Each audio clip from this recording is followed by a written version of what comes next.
Quero dar bom dia ao doutor Antônio Sprosser. Tudo bem, doutor? Como vai, Ana? Tá boa? Tudo bem. Antes da gente começar a falar das doenças do sistema urinário, eu queria entender melhor, doutor, como é que funciona o nosso sistema urinário? Bem, Ana, o nosso sistema urinário, bom dia Brasil, bom dia telespectadores. Queria mandar um abração para as bordadeiras de Fernandópolis, que vem o nosso programa toda hora. Um beijo e um carinho muito grande para elas. Muito obrigada pela audiência. Então, olha aqui, Ana, como é que é. O sistema urinário, ele começa pelos rins. Normalmente o sangue, todo o nosso sangue do corpo, ele passa tanto pelo rim esquerdo como pelo rim direito. Lá dentro do rim, aqui dentro, o sangue, ele é filtrado. Esse sangue filtrado vai formar a urina. E essa urina vai descer agora pelos ureteres, tanto o uretere esquerdo e direito, serve para canalizar essa urina até embaixo, que é a bexiga. A bexiga nada mais é do que um músculo, é um músculo mesmo, igual o músculo do braço. É mesmo? E essa bexiga ela serve para armazenar toda a urina. Depois que você fizer 1 litro, mais ou menos, perdão, 1 litro não, um copo, 250 ml, a bexiga contrai e a urina sai pela uretra, que é esse tubinho que a gente vê, e essa uretra sai para fora e você faz xixi. Olha só, existem tantos problemas do sistema urinário, são tantas as doenças, e segundo a Organização Mundial de Saúde, 1 em cada 200 pessoas sofre com pedras nos rins, que provocam cólicas e dores insuportáveis. Um drama que já tirou muita gente famosa de cena. Veja, por que será que a gente tem pedra no rim?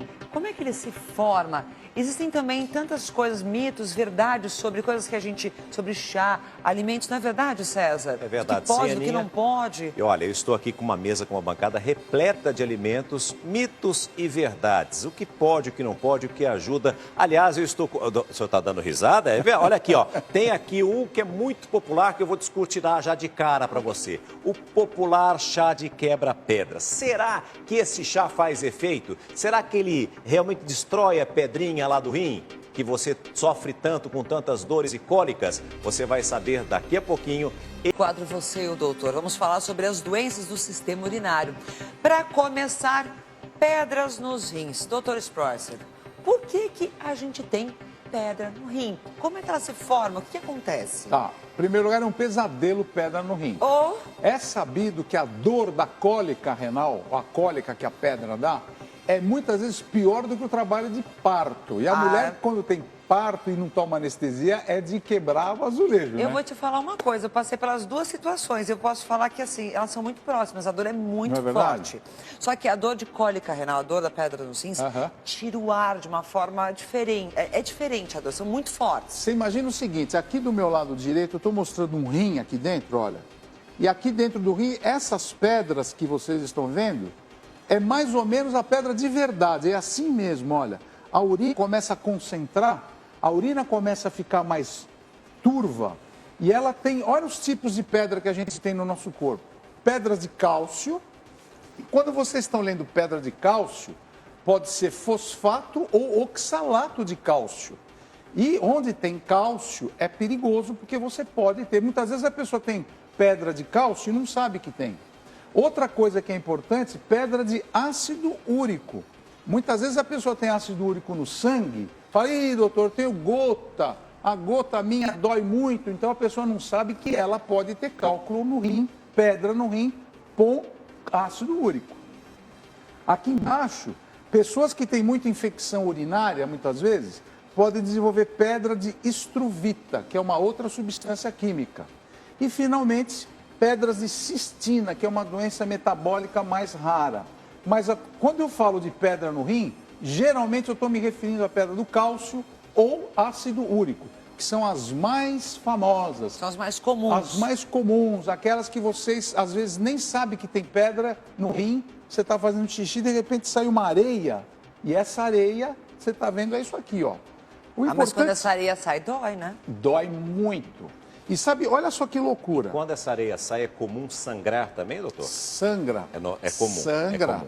E isso é o quadro clínico da pedra renal, é a dor que você tem aqui na região da coluna, bem dói, dói, dói.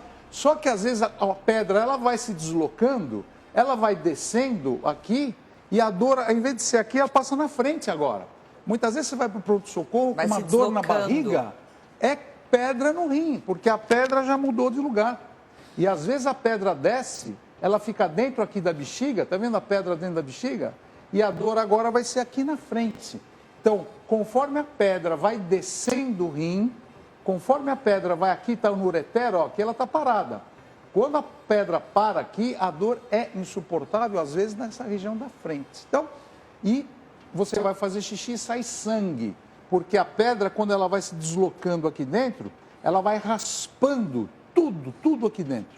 Então, quando você chega no pronto-socorro com essa dor, e normalmente a gente faz um ultrassom, que é o exame mais fácil da gente detectar, ou agora, mais modernamente, tomografia, né? A gente faz tomografia com contraste. A gente acha, por exemplo, que o cálculo está parado aqui. E aqui é um lugar que o cálculo fica parado mesmo. Olha esse rim grandão que tem atrás dessa imagem. Olha o tamanho do rim. Às vezes a pedra, ela fica paradinha aqui e não tem jeito de sair.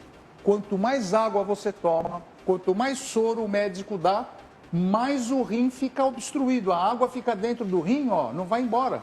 É perigoso doutor, isso. o seu rim vai virando praticamente um balão, é isso? E vai virando um balão. Como é que você trata isso? Chama-se hidronefrose. O rim fica grandão, é perigosíssimo.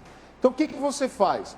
Um dos tratamentos que hoje existe é o seguinte: você toma uma sedação, uma anestesia, o urologista tem uma pinça dessa aqui, ó, mas é igualzinha a essa aqui mesmo. Eu queria dar os parabéns para toda a equipe aqui.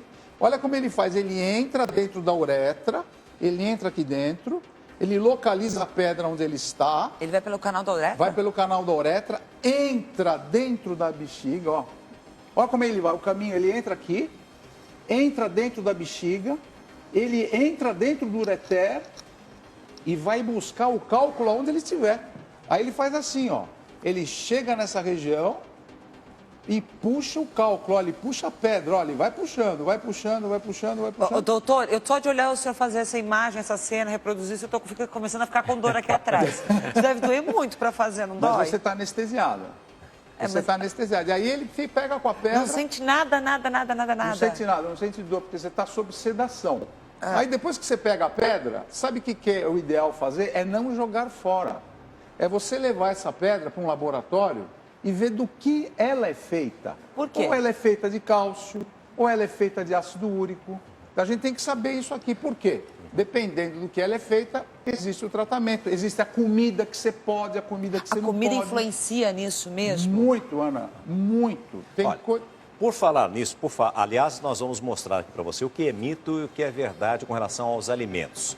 Mas preste atenção, porque do outro lado do planeta, um chinês retirou 420 pedras dos rins. Isso mesmo, é muito, não é?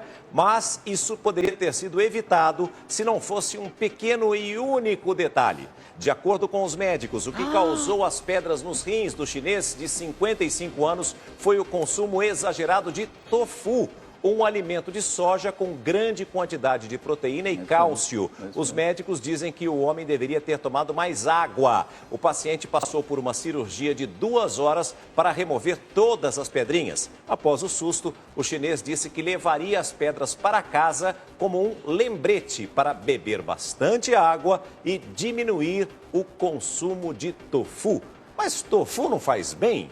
Então, não fala que é uma comida natural? Desculpa, antes do tofu, gente, que imagem é essa que a gente acabou de ver? Você viu o número de pedras numa única pessoa? Ele era um saco de pedras, isso não era rim, era um saco de pedras. E isso pode acontecer de uma maneira que ninguém sabe por quê, nunca dá sintoma. E quando dá o sintoma, você vai ver que as pedras lá dentro estão enormes. E um dos tratamentos que a gente faz é a litotripsia renal. Esse ultrassom aqui vai lá e quebra e dinamita essas pedras e elas ficam bem pequenininhas e aí sai todas pelo ureter. Então, provavelmente, esse senhor aí fez um tratamento desse, deve ter feito litotripsia e, juntamente, essa que eu falei aqui, o médico vai... Litotripsia é o quê? Explosão das pedras? Explosão das pedras. Para diminuir o tamanho? Porque ele tinha uma pedra muito grande, explodiu, quebrou tudo e elas foram saindo e saiu essa quantidade enorme de pedra que ele tinha lá dentro. Mas haja tofu para conseguir esse tanto de pedra. E olha, Ana, a gente está dando risada, mas a alimentação é muito importante para quem tem pedra no rim. Porque a pedra no rim, quando é de cálcio, por exemplo, é muito perigoso você tomar leite, queijo, iogurte e muitas vezes... Calma, doutor, não estrague a minha surpresa aqui. Calma, vem pra cá, Aninha, vem então, pra sério. cá. Não, então, agora- Eu fiz um suspense, porque o que é mito e o que é verdade nos alimentos? O primeiro eu mostrei, o resto é surpresa. Mas o primeiro tá aqui, ó. Chá de quebra-pedra, que os nossos avós nos ensinam, tomavam tanto, amargo, ruim, não é? verdade. Eu quero saber o seguinte, chá de quebra-pedra, ele destrói a pedra do rim ou não? Então, Mito ou verdade? isso daí é mito.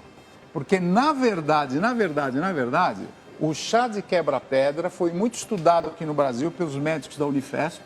E a conclusão que se chegou é que ele é muito bom, mas para não deixar o cálculo ser formado. Não deixar a pedra ser formada. É um fitoterápico preventivo. Preventivo, porque a hora que a pedra já está lá, não é que ele vai lá e vai quebrar a pedra, não. Ele vai ajudar como um líquido qualquer sair a pedra, sair o cálculo, mas ele não quebra. Mas ele não deixa formar o cálculo Então é renal, mito. pedra. É mito. Posso ir pro segundo? Mas ele funciona para... Significa que eu posso tomar uma xícara todo dia se eu tenho histórico na família. Pode. Eu posso tomar uma xícara desse chá todos os dias para evitar as pedras nos rins? Então, você pode tomar por um tempo limitado. Você não pode tomar todo dia, porque ele também tem efeitos colaterais. Então, se você for grávida, tiver algumas doenças na tireoide, você precisa tomar muito cuidado. Tem que começar com o médico antes. Então, sempre com o seu urologista, com o seu ginecologista e com o seu clínico. Vamos ao mais um alimento. Semente de tomate pode provocar cálculo renal. Mito ou verdade? Isso daí... Ó, todo mundo me falou que dá cálculo da pedra nos rins. Todo mundo fala, tira a semente do tomate. Semente de tomate, Não, não é o tomate. semente. Semente. A Semente. semente do tomate não dá cálculo renal. Não, doutor. O tomate pode dar cálculo renal. Por Ah. exemplo, eu vou dar um exemplo. Vocês querem tomar suco de tomate. Vocês querem pegar o tomate e fazer aquele aperitivo de tomate. Isso dá pedra renal. É sabido que o tomate tem muito cálcio e muito sódio. Mas a sementinha dele não dá. Não isso é dá. mito. Isso é mito. Isso é mito. Mas precisa tomar cuidado com o suco de tomate. Na salada, À vontade. no molho de tomate que faz para comida. Isso daí, o molho de tomate, o suco de tomate tem muito sódio. E aonde tem muito sódio é perigoso. Por exemplo, comida chinesa, comida mexicana, entendeu? Tem muito sódio e isso pode dar cálculo renal. O molho de tomate da pizza. O molho de tomate da pizza, exatamente. certeza. Vamos a mais um alimento. Manteiga e margarina dão cálculo renal. Verdade? Mito? Isso é verdade. Não! Por quê? Jura? Porque a manteiga, o leite, a margarina, o o iogurte tem muito cálcio e tem muito sódio. E isso predispõe a quem tem já no sangue a predisposição de ter cálculo por cálcio, aumentar os cálculos renais. Próximo. Próximo. Cerveja e refrigerantes agravam as crises renais. Mito? Verdade? E aí? Então, isso daqui é verdade, porque o álcool, a gente sabe que o álcool, os refrigerantes, a gente precisa tomar muito cuidado. Porque aí você fala assim, eu tenho problema renal, eu vou beber bastante cerveja, porque a cerveja me faz ir ao banheiro, eu vou limpar meu rim. Isso não é verdade. Porque a gente sabe que o álcool e o refrigerante, eles têm quantidades variáveis de cálcio e podem piorar e agravar os problemas crises. renais. Que mais? Próximo. Conservas e enlatados Isso provocam cálculo renal. Mito ou verdade? Isso é uma verdade, porque a gente sabe que os conservantes, as conservas, os embutidos, têm muito sódio e tem muito cálcio. Então você precisa tomar muito cuidado, porque isso pode aumentar a quantidade de cálculos renais. Então, é verdade. Vamos lá para o último, então. Atenção, hein? Refrigerante à base de cola e abacaxi dissolvem o cálculo renal. Eca. Mito ou verdade? Isso daí é um mito. Ainda Na bem. verdade, se você misturar o abacaxi com uma cola qualquer, isso não vai dissolver absolutamente nada. Funciona como um líquido que você está tomando para ajudar a funcionar o rim. Mas, na verdade, ele é um mito. Ele não vai dissolver absolutamente nada. Fora que o sabor deve ser Deve bem... ser uma delícia, né? Mas isso aí é muito... Não. Toda hora a gente vê na literatura, mistura isso com aquilo. Não, Que não funciona. Isso é mito. Isso é mito. Ainda bem. Um outro problema, doutor, que a gente vê muito é a questão da incontinência urinária. E hoje você de casa vai ver a história de uma dona de casa que sofreu com a incontinência urinária por 16 anos. Dá só uma olhada. Imagine passar 16 anos sem conseguir controlar o próprio xixi. Você fica envergonhada. Uma vez que eu estava num lugar e eu tive que ficar sentada e não podia levantar, não tinha como. Hoje você vai saber como a dona Inês conseguiu recuperar a saúde e a autoestima depois de passar quase 2 décadas com incontinência urinária. Você não tem ideia de qual foi a primeira coisa que a dona Inês fez depois que se livrou desse problema. Uma liberdade, é uma autoestima mesmo e a liberdade que você adquire, né? Você vai saber tudo sobre incontinência urinária e também sobre infecção urinária logo depois do intervalo. A gente já volta. Falando sobre doenças do sistema urinário. E agora, o problema da vez é incontinência urinária. Antes do intervalo, a gente conheceu a história da dona Inês, que sofreu com isso durante 16 anos. Doutor, no caso dela, começou muito cedo. Por quê? Então, normalmente, a mulher, aqui eu vou mostrar para vocês uma bexiga. A mulher que tem várias gravidezes, o útero fica em cima da bexiga, comprime, e a bexiga sai fora do lugar e ela acaba alterando aqui esse buraco que vocês estão vendo, que é o esfíncter, que a gente chama. Então, nós temos 2 tipos de incontinência urinária. Uma incontinência urinária, como é o caso da dona Inês, que ela tossia, espirrava, fazia esforço, saía o xixi por baixo aqui. Isso é chamado incontinência urinária de esforço. O outro tipo de incontinência urinária é aquela que a gente chama de urgência urinária. Incontinência urinária por urgência. A mulher está, de repente, fazendo alguma coisa, tem que sair correndo para o banheiro, senão faz na calça. E isso acontece com os homens também, hein? Homens que têm problema de próstata, principalmente, têm esse grave problema. Quando você tem uma urgência urinária, a gente chama que a bexiga está hiperativa. A bexiga quer contrair de qualquer jeito. Então, atualmente, a gente faz injeção de botox e a bexiga fica mais calma. Tem remédios também que controlam a bexiga para ela ficar mais calma. Para os homens também, remédios especiais para acalmar a bexiga. Agora, a técnica que a gente usa na cirurgia ou em urologia, para aquela bexiga que é de esforço, aquela da dona Inês, que faz força, anda, sobe escada, pede urina, o que a gente faz? A gente tem que... a bexiga está aqui, a bexiga caiu. De tanto fazer parto, a mulher mais idosa, cai a bexiga. Aí o médico vai, ele sobe a bexiga, ele coloca a bexiga no lugar, olha. Ele sobe a bexiga cirurgicamente, é uma técnica cirúrgica que se usa. Depois ele pega uma tela, uma redinha como essa, e ele vai e coloca a tela exatamente aqui, olha, ele levanta aqui e protege o colo da bexiga. Faz uma sustentação. Faz assim uma sustentação. Agora a mulher pode tossir, correr, fazer força, que ele fez uma pequena plástica na bexiga da mulher e acabou o problema. Essa técnica pode ser utilizada nos homens também? Pode ser utilizada nos homens também. Geralmente a gente levanta um pouco a uretra do homem, coloca qualquer tipo de substância para melhorar. No homem tem técnicas mais sofisticadas atualmente, até implantação de catéteres elétricos para estimular os nervos da bexiga para controlar essa incontinência urinária. E lembrar, Ana, vocês mulheres, é muito importante fazer fisioterapia com os músculos do assoalho da pelvis, que a gente chama fisioterapia de Kellogg.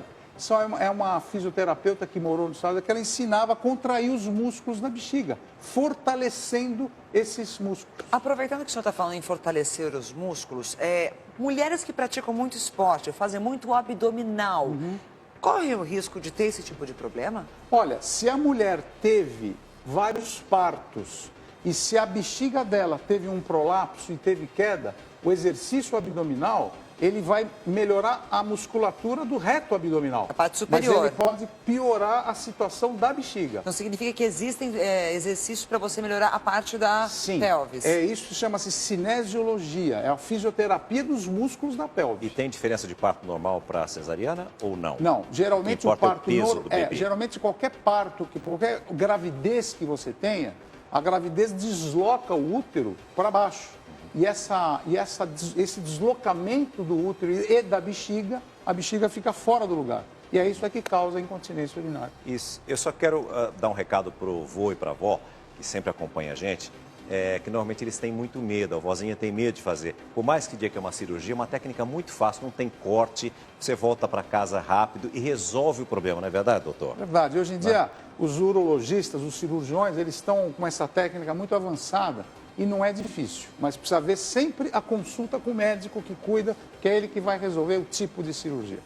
Doutor Antônio Prosser, muito obrigada. Atravessando a menopausa. E segundo o IBGE, estima-se que o Brasil tenha 29 milhões de mulheres nessa situação, totalizando quase 8% da nossa população feminina. É por isso que hoje o nosso médico de família, Dr. Antônio Prosser, está aqui com a gente para explicar o que acontece com a mulher nesse período e também falar sobre os principais efeitos físicos e psicológicos associados à menopausa. Bom dia, doutor. Bom dia, tudo bem? Pois é um assunto muito importante. Hoje nós estamos aqui recebendo a Patrícia Daud, que é uma telespectadora do Hoje em Dia. Seja muito bem-vinda. Obrigada. É uma honra receber você aqui, né, para dividir um pouco da sua história, né, Patrícia? Muito obrigada. Sim, é muito importante passar essa mensagem aqui, né, para outras mulheres, né, que vão passar por essa situação e já estão passando, né, com tanto sofrimento. Então é importante demais a gente passar aqui as informações. É verdade, é sempre bom, né, a gente conversar, a gente saber mais. E eu sei que você é uma pessoa muito ativa. E quais foram os primeiros sinais, assim, da menopausa na sua vida, né, do climatério, com quantos anos? Sim. Eu falo que a menopausa, ela chegou para mim como uma onda, assim, né, devastadora. Foi um turbilhão de emoções ali no começo, então atrapalhou muito minha qualidade de vida, né. Eu era uma pessoa, assim, muito ativa, então, de repente, eu não me reconhecia mais, né, e aí eu engordei bastante, tive processo de ansiedade, um pouco de depressão, e os primeiros sinais começaram por volta ali dos 46, 47 anos. Mas foi bem devastador, assim, no início, bem difícil o processo da menopausa mesmo. A Patrícia hoje está aqui para poder compartilhar com a gente tudo o que ela faz para poder enfrentar isso e vem fazendo aí para melhorar esses efeitos colaterais, vai dividir com a gente a experiência dela.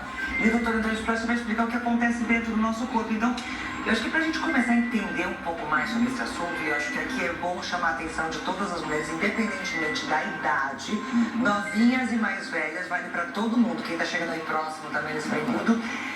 Primeiro, por que a menopausa acontece no nosso corpo? Por que todas as mulheres chegam à menopausa? A menopausa é um processo natural que todas vocês vão passar por elas, como a Patrícia está falando, uns mais fáceis, umas mais difíceis, mas o que acontece é o seguinte, aqui tem o óvulo, que esse óvulo fica dentro do ovário.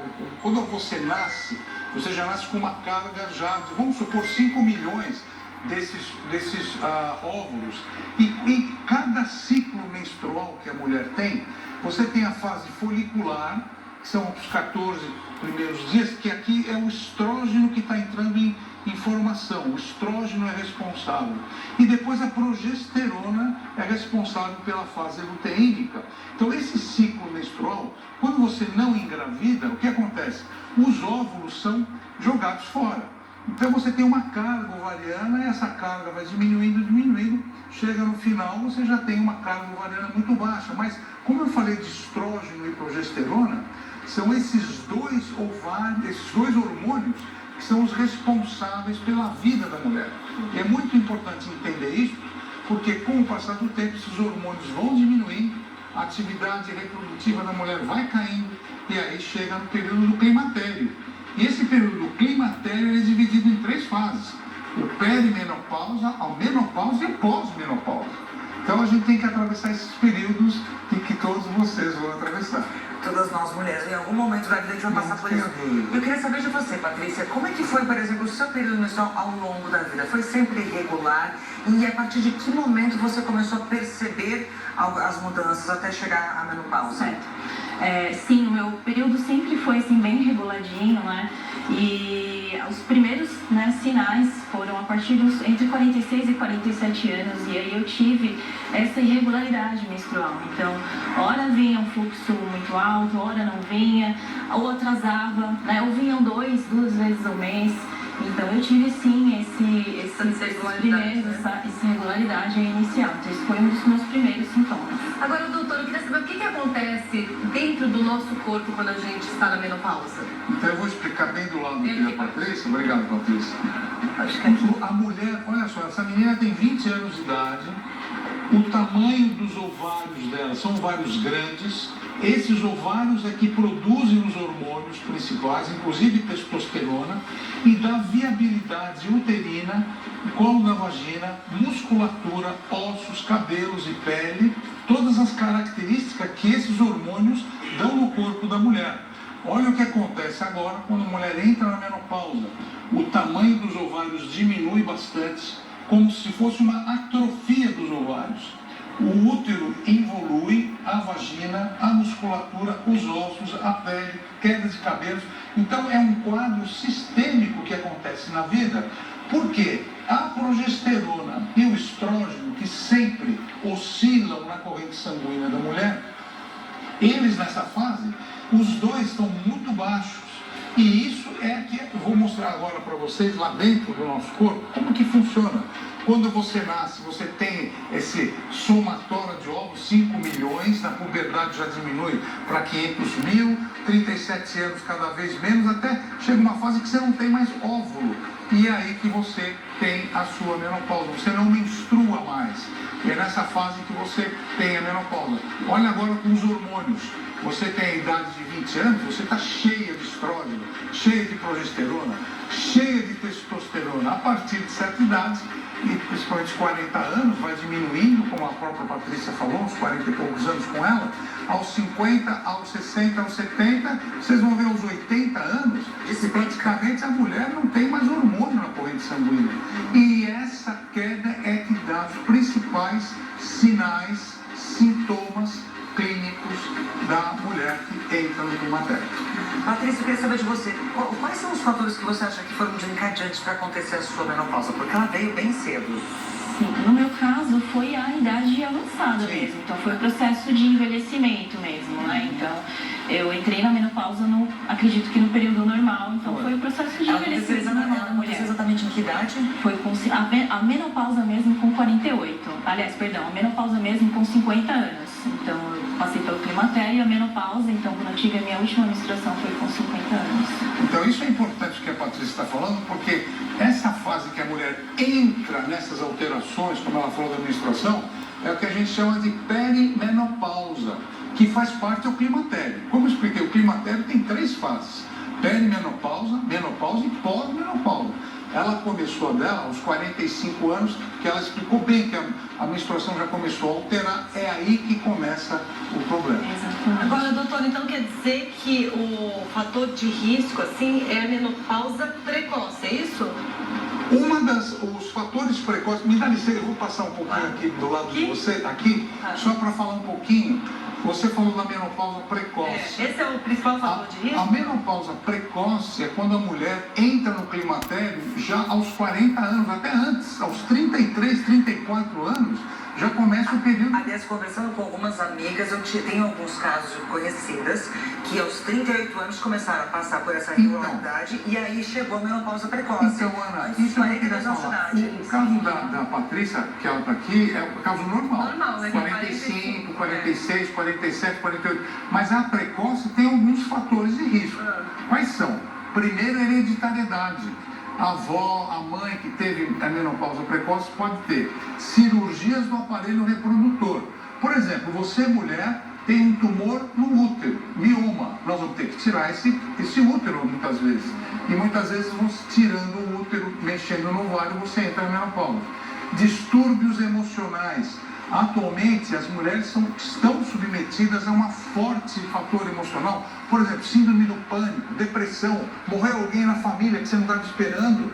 Essa carga emocional na vida da mulher pode levar à menopausa precoce. E tratamentos para câncer, a radioterapia, a quimioterapia, medicamentos que a gente dá normalmente para tratar o câncer, pode levar também a mulher à menopausa precoce. Doutor, tem uma pesquisa que revelou que 81% das mulheres se sentem ansiosas e depressivas durante a menopausa. E quais são os outros principais efeitos colaterais que a mulher sente nesse período? Então, os principais sintomas, você vê essa mulher aqui, coitada, tá um frio, 10 graus, olha como é que ela tá, suando E passando os calores. Você já passou por isso? Já identificou. Já na hora. Quais são os principais sintomas? Começa com ciclos menstruais irregulares. Cuidado que nessa fase a mulher pode engravidar também, hein? Ah, pode? Então, pode, porque ela está menstruando ainda. Se ela está menstruando, ela está ovulando. Então, cuidado com essa fase. Fogachos, que são aqueles calores insuportáveis à noite. Você está na cama, de repente a mulher está molhada. Isso faz com que ela não durma, então tem insônia. Imagina no dia seguinte, depressão, ansiedade, dor de cabeça. Ela tem um decréscimo desejo sexual, ela não quer mais fazer sexo, porque nada nela tá bom. E secura vaginal, precisa passar creme vaginal para ter um pouco de relação sexual. Perda da massa muscular e perda da massa óssea. Aqui a mulher já começa a ter osteopenia, osteoporose e ganho de peso. Então a mulher tem uma transformação generalizada. São muitos sintomas, né, que a mulher então tem. Eu queria até aproveitar e perguntar para a Patrícia, qual desses sintomas, Patrícia, mais prejudicou assim na sua vida? Então, eu posso falar ali que tá bem na sequência, né? Então, mas o que tá bem na sequência, exatamente como aconteceu comigo. Mas o que mais me prejudicou mesmo... Você sentiu todos? Senti todos, uns com mais intensidade. Por exemplo, fogacho, insônia pra mim foi o que acabou com a minha qualidade de vida. E aí foram desencadeando os outros, né? A depressão, ansiedade, e aí também sua autoestima. Então aí também o desejo sexual diminui bastante. Então a qualidade de vida fica bem ruim mesmo. Agora, Patrícia, vem cá, deixa eu te perguntar uma coisa. Para você, que eu entendo aqui, o que foi mais difícil foi a questão de conseguir o diagnóstico. Certo? Quanto tempo levou para isso acontecer? Para você entender que realmente era menopausa acontecendo na sua vida? Certo. Então eu tive uma peregrinação mais ou menos aí por uns 2 anos até... 2 anos? Uns 2 anos até eu conseguir mesmo um diagnóstico. Por que demorou tanto tempo assim? Então, eu procurei entre ginecologistas e endocrinologistas, né? Mas eles não conseguiam me dar o diagnóstico correto, né? Então, eles não pediam os exames necessários, não me explicavam o que realmente estava acontecendo. Olha, você está no período de transição, de climatério para menopausa, né? E aí eles me davam antidepressivos ou remédios para dormir, mas nunca o tratamento adequado mesmo. Então, nem o exame mesmo. Foi bem difícil eu conseguir essa avaliação correta. Porque às vezes eu até entendo que a mulher não quer enxergar isso, mas assim, você ir no médico, você procurar saber é bem difícil, e não ter esse diagnóstico, como que a gente faz para ter esse diagnóstico rápido? Porque a Patrícia demorou 2 anos, né, doutor? O diagnóstico certo desse período do climatério é feito aqui, olha. A paciente chega no consultório explicando, olha, doutor, o diagnóstico é clínico, está aqui escrito o diagnóstico. Então, toda vez que a mulher chega no consultório com essas queixas, raramente a gente pede exame, porque está muito típico. Mas, ainda assim, nós podemos pedir exame de sangue.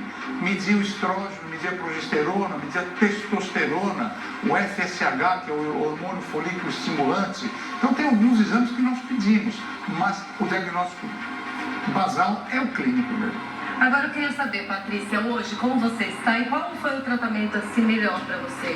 Então, depois dessa peregrinação, eu consegui uma profissional que pôde me atender, me explicou exatamente o que estava acontecendo, pediram os exames corretos, e aí eu tive a oportunidade, né, de fazer a reposição hormonal. Eu não tive nenhuma contraindicação, e aí eu fiz a reposição hormonal e faço até hoje com bioidênticos.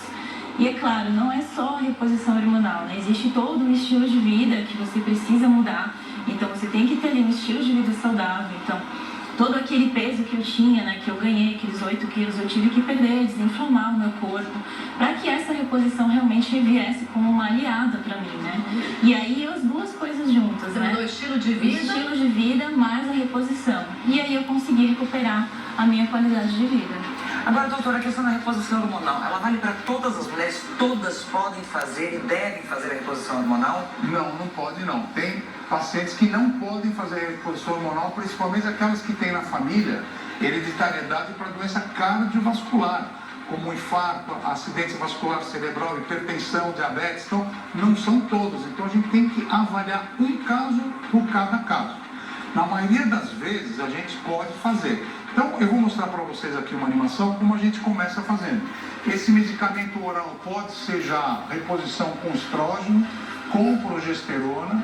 Normalmente, a testosterona nós fazemos com gel transdérmico, são aqueles cremes que você passa no corpo. Também o estrógeno pode ser feito assim. E também existe o implante, os adesivos que você coloca no subcutâneo, na pele, sob a pele. E esses implantes, eles liberam 24 horas as substâncias apropriadas para ter um equilíbrio. Mas, como a Patrícia acabou de falar comigo aqui, não é só reposição hormonal. Você tem que ter um estilo de vida saudável, uma alimentação saudável, cuidado com bebida alcoólica e cigarro, o ideal é não usar, suplementação com indicação médica e atividade física, tanto aeróbica como com resistência e peso, para prevenção de osteoporose, osteopenia, manter a musculatura em dia e alegria e felicidade, né? É o que a gente mais quer. E hoje com essa verdadeira aula junto com você aqui, doutor, fica bem mais fácil. A gente conseguir chegar a alcançar esse estilo com qualidade. E Patrícia, eu quero te agradecer por ter compartilhado aí as suas experiências, a sua vida e o que você fez para poder atravessar e viver melhor. Muito obrigada. Eu que agradeço a oportunidade de estar aqui hoje e passar, né, todas essas informações que são tão importantes para a maioria das mulheres, não tem acesso, né, a esse tipo de informação. E aproveitar e convidar aí as mulheres que estão no climatério e menopausa a conhecerem também o meu perfil, né, nas redes sociais. Patrícia Daud. Não, é @50 mais saudável. Então, 50 mais saudável por extenso. E aí lá eu dou dicas diárias, falo sobre o climatério e menopausa e principalmente sobre o estilo de vida saudável também. Aproveitamos um convite para todo mundo. Se ficou alguma dúvida, o doutor continua nas nossas redes sociais e você pode mandar sua pergunta, sua dúvida, usando a hashtag Hoje em Dia. Doutor Explorar, Patrícia, Muito obrigada.